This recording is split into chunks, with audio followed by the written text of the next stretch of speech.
Well, there was three of us, and we just graduated from high school in Santa Monica, California in 1941.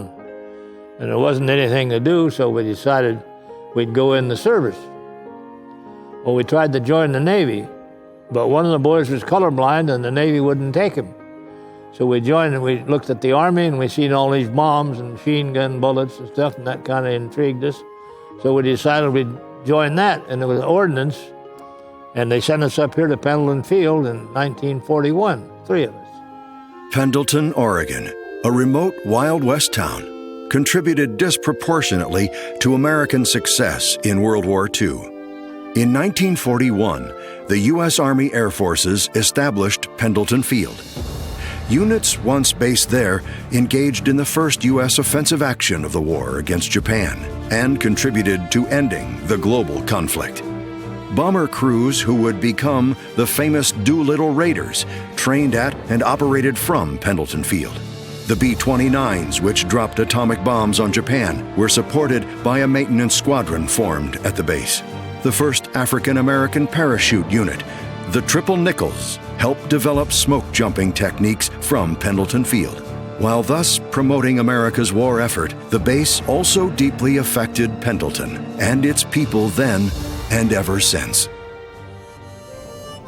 The Umatilla River rises in the Blue Mountains of northeastern Oregon, then flows west across the Columbia Plateau toward its confluence with the Great Columbia River. Pendleton began in 1851 as a trading post in the canyon of the Umatilla at the mouth of Mackay Creek.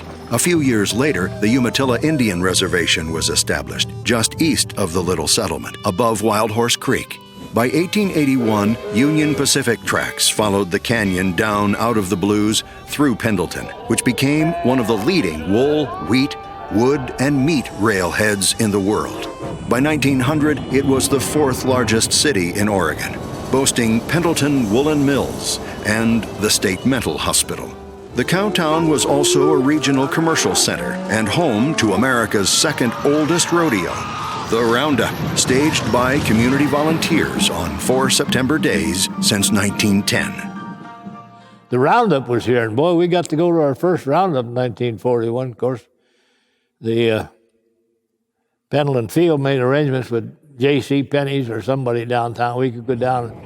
We were only getting $21 a month, so we could go down and buy boots, hat, and stuff, and be cowboys, and pay it off